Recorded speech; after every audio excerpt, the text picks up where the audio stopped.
Don't be afraid to go into your imagination. Don't be afraid to call on your inner child. Don't be afraid to play by yourself like an inner child. Whatever it is. I used to like to throw a ball against a wall for hours, just for the fun of it, catching it with my glove by myself.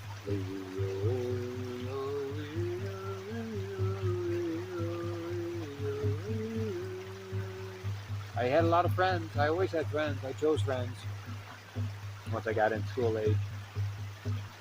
That's good. So sometimes we go through these phases where the universe puts us back alone, but we're not alone. We're not lonely. We're one with everything. Alone, separate the word, separate the letters. All one. All one. All one. All one. All one. All one. Sometimes it's got to be that way in order to find ourselves. To find ourselves. To go deeper into our essence of the art. Calling back lost, lone, or stolen parts of ourselves. Ooh, to know who we are. To believe in ourselves. To be, to know our boundaries. To end the people-pleasing mind control of our childhood that we use to survive. Karma of other lives. And just be free. Choose freedom. Choose life. Choose happiness. Choose ever-expanding, never-ending lights. Emancipation from the old world order into the new divine ecstasy and grace that Christ showed us, that light showed us, that I am the master. Teachers, teachings of all ages, from the inner retreats, from the history schools, coming out for all of us to enjoy. Breathe, use that breath, quiet that mind. Go into nature. There's nothing to judge in nature. So we just look. There's nothing to be afraid of in nature. So we just enjoy. There's nothing to compare in nature. You just are.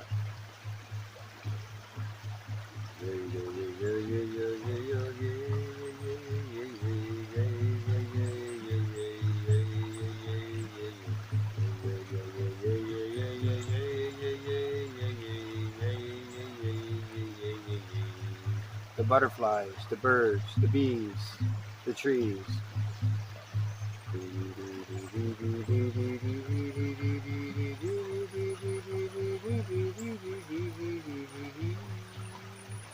The caterpillars, the salamanders, the undines, the sylphs in the sky, special clouds, the angelic clouds, and the gnomes of the earth, the little people, the fairies, the sprites.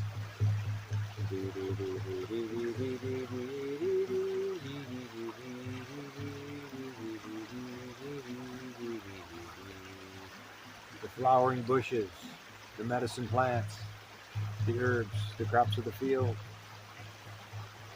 the nuts and berries, the fruits of the vine.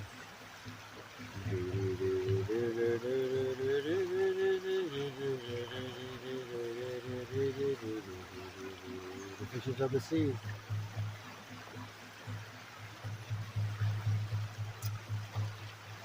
The snakes and the gators. The fishes. The crabs. The crawfish. The whales. The dolphins.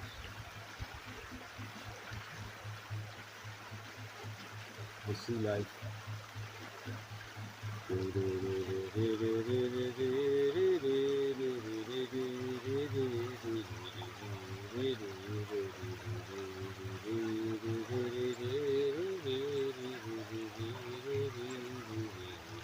turtles and the four-leggeds, the animals.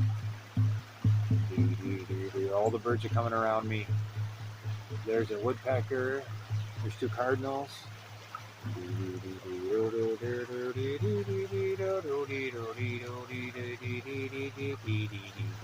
Second woodpecker.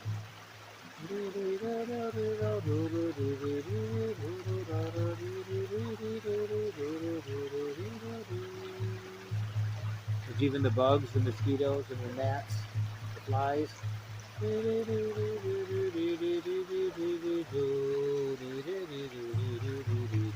And the bats, there's a bat flying around my house.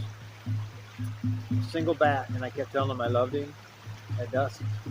And I swear he flew down at me several times. And it wasn't an attack. It was like he appreciated me saying, I love you. I kept saying, I love you, bat. I love you over and over. I give him a name. I could give him a name. Bard. I call him Bard the Bat. You see what I'm saying, you guys? It don't have to be just dogs and cats in our immediate environment. And the deer up north, and the gators in the south, and the raccoons and possums and armadillos, coyotes and squirrels, and the rats. My stray cats killed a rat. I felt bad, but I buried him. They've been bringing up salamanders and what do you call those things? And a mouse once in a while. They brought up a rat, giving it back to me as a gift on my porch. Thanks a lot, guys. I appreciate that. Gotta bury it all. And I do feed them every day, making my neighbors crazy. They're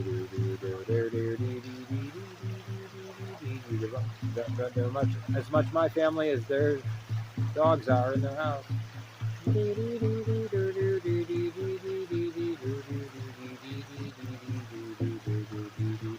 So we pray and we make peace no matter what's going on with our relatives and our neighbors. We call in the violet fire, the I am, the violet fire, in consuming flame. The I am in me, the God in me is the violet fire, and the all-consuming flame that transmutes all discordant energies, all negativity, all confusion, all doubt, all pain, all past hurts. Bring the violet fire up from under your feet like a flame, all around your body, 6 feet. You just imagine everything flaming for several minutes, as long as you hold that powerful visualization. And then you think of anybody in your world that you've had a conflict with, even recently, even somebody on the road you honk at, or you, God forbid, road rage, or a coworker, a boss, or a relative, or a parent, a child, and you see this violet fire entering them from below their feet, blazing, all around everybody, all around the situation, all around, all at once, everything blazing in violet fire. You call on the law of forgiveness. I am the law of forgiveness, an all-consuming flame.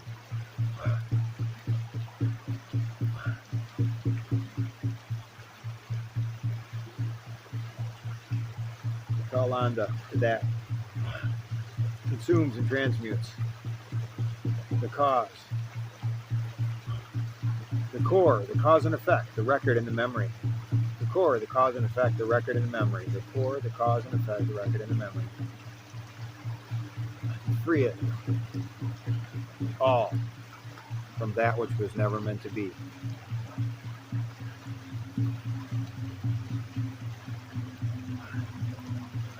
Call on by the fire to the I am, to illuminate the source of the lesson, that it never happens again. Transform it all into sentimental consciousness and the divine plan fulfilled. We thank you. Do that every day. Do that 3 times a day on anything that comes up.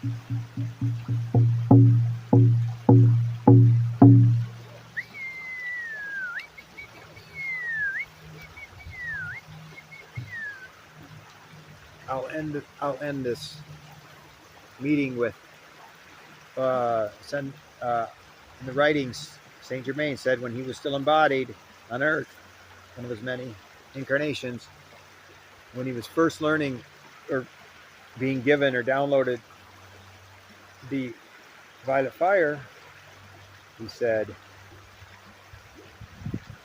he was actually in jail. Can you believe it? Back in the 1700s in Europe. Why? Not because he was a bad guy, because he was a rebel against the system. So he was probably speaking in the square, and they tossed him in jail for it. Told him to get out of here, and he didn't probably.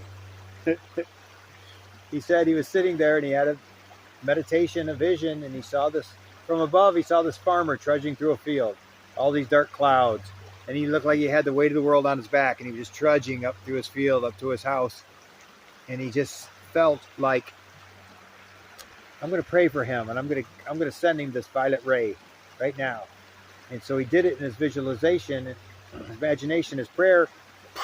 He just blasted that guy and anything. And he said, if anything connected to me, that was what he was studying. Any of this is connected to me, I want it transmuted and transformed. And all of a sudden, he went through this reverie. And when he came out of it, he looked again, and the skies were clear, the sun was shining, the man was skipping like a kid up to his house. And he's like, oh my God, I just transformed him. The violet fire just transformed him. Amazing, this violet color, this violet fire flame thing. Oh my God. And so what he realized over his eons, subsequent incarnations, or as he reached his ascension and he walked into the higher realm, and his teachings come back through, and he says, every single thing that you've had a conflict with from your childhood on, any people, any persons, even you have argument with somebody in the store, something on the road, traveling, is something from the past that's been incomplete. Yep, that's what he says. All the many lifetimes. Something that we have not completed. Maybe it's in our genetic line. Maybe it's our ancestors. Maybe it's, I don't know. We're taking it for the world with other people. I don't know. But he said it's our responsibility. The issue, whatever it is you got with somebody, it's going to stay. It's never going to go away. The energy, thought form, the geometrical complex that was created through the power of the mind is going to stay there until you consume it. Consuming and transmuting doesn't mean, oh, I have to eat this heavy crap. No, it means that through your I am presence, the God in you, the I am in you, does it all. Nothing should have to hurt. When you're helping, praying, when you're doing things, when you're meditating, when you're helping heal someone, it never hurts. It's the I am in you doing it. We all know that as we become hollow weed, hollow bone, a vessel for the Creator's work. In the days of when we were studying, learning this stuff, and we took stuff on, we got our ego involved, we were always exhausted. We were always wiped out. What is it? What's going on here? Because it's you. You think you're doing it. The little you. Little you has no consciousness. It's so limited. Who would want to take on cancer or tuberculosis or, AIDS, HIV out of somebody? That's what the medicine men and the healers do. I've done my share of healings along the way. And the shamanistic way. So it's only when the medicine comes through you, the power, the I am within you. It's within, always, and above. And so you call it on to consume, transmute. Every level, every dimension, every timeline. Every realm. Every imprint, every attempted overlay, you consume it with the violet fire. And it's alchemical. It's the master. St. Germain was the master of alchemy, alchemical master. And he says light is the alchemical key to use light. And in this case, the violet fire light. We're master alchemists in this world. those that are here to do the work, which is all of us. And so get busy, practice, meditate, help others, help yourself, clear your slate, wipe it away, become the new you, become the new human. We're helping unveil and evolve activate, ground in the new human, the new root race, the seventh golden root race of peace, never going down again. Seventh golden age. So there you are. Some teaching, some responsibility today. Back to you. And enjoy it while you're doing it. And take care of yourself. Love and joy. And harmony. Be free. By choice. Sometimes it's a process. Sometimes you got to work through things. You got to do things. Even the Violet Fires doesn't necessarily going to happen that very first time, but they said within weeks or months of doing such things, everything changes. That whole issue you had will be gone. Whatever you were dealing with, or a pesky relative you can't stand that's driving you crazy, you'll be at peace, both of you. It'll all be over. So go for it, my friends. Do the work. But the masters say it's not work, it's called activity in the world. Work has a dense, heavy slavery connection to it. So we say our activity in the world, because here we are on earth, we're here to do activity. We're here to help. Peace.